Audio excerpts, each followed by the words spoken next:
अस्सलाम वालेकुम जी। आज हम बना रहे हैं देगी कौरमा जी। तो देगी कौरमा जो है बहुत आसानी से बन जाता है और बहुत अच्छा और टेस्टी बनता है। अगर आप मेरे तरीके से बनाएंगे तो बहुत ही यूनिक रेसिपी मैं आपके लिए लेके आई हूँ। और शुरू करते हैं। यहाँ पे मैंने हाफ़ के जी मटन की चांपी ली। आप चाहें तो यहाँ पे मटन बोटी भी ले सकते हैं। तो यहाँ पे मैंने लहसुन अदरक का पेस्ट लिया है, 1 टेबल स्पून लहसुन का पेस्ट और 1 टेबल स्पून अदरक का पेस्ट। और यहाँ पे मैंने दही ली है 2 कप। और सॉल्ट डालेंगे, आप अपने टेस्ट के मुताबिक डालेंगे। रेड चिल्ली पाउडर डालेंगे और हल्दी पाउडर 1 टीस्पून। और सूखा धनिया यहाँ पे मैंने 2 चम्मच लिया है। तो वाइट पेपर डालेंगे 1 चम्मच। और यहाँ पे मेरे पास ब्लैक पेपर है।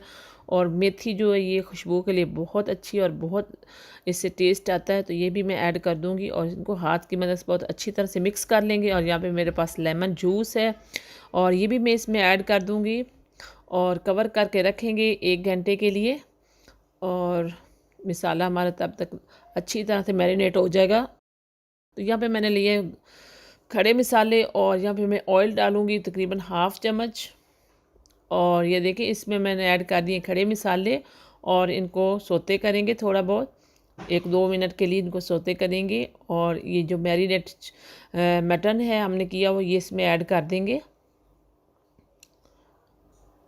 जी। तो ये देखिए ये बहुत अच्छी तरह से मैरिनेट हो गया। अब इसको मैं इसमें ऐड कर दूँगी कढ़ाई में जी। तो इसको हम पहले भूनेंगे,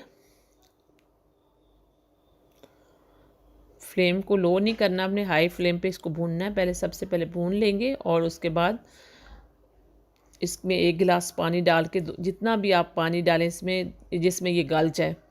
तो ये देखें इस तरह से भून लेंगे सबसे पहले जी। तो इस तरह से बहुत जल्दी से तैयार हो जाता है और बहुत ही टेस्टी बनता है।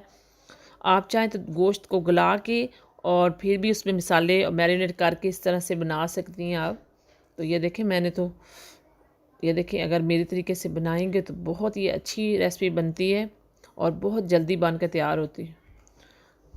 कोई झंझट नहीं मसाले भूनने का। यहाँ पे मेरे पास जो है ये प्याज मैंने लिए हैं ब्राउन किए हुए, ये 2-3 प्याज मैंने ब्राउन किए हैं, ये मैंने ऐड कर दिए इसमें जी। तो ये देखिए इस तरह से प्याज़ों को अच्छी तरह से मिक्स कर लेंगे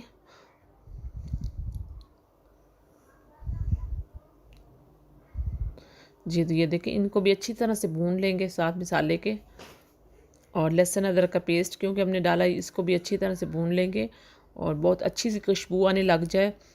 और ये देखें इस तरह से और कलर कितना ज़बरदस्त आया इस तरह से।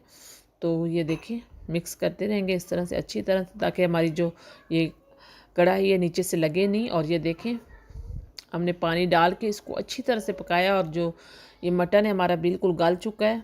और थोड़ा सा और इसको पकाएंगे। और यहाँ पे मेरे पास अदरक है और इसको मैंने बिल्कुल बारीक काट लिया और धनिया थोड़ा सा इसमें डालेंगे गार्निश के लिए। और ये देखें कितना ज़बरदस्त कौरमा बन के तैयार हो गया है जी। तो मसाले हमने पहले इसको मैरिनेट कर लिए थे। और ये देखें इस तरह से गोश्त हमारे जो अच्छी तरह से गल चुका है। और मैं आपको ये डिश आउट करके दिखाती हूँ। ये देखें बड़ा ज़बरदस्त बन के तैयार हुआ है ये। तो मेरी रेसिपी को ज़रूर लाइक करें और सब्सक्राइब करें। Thank you.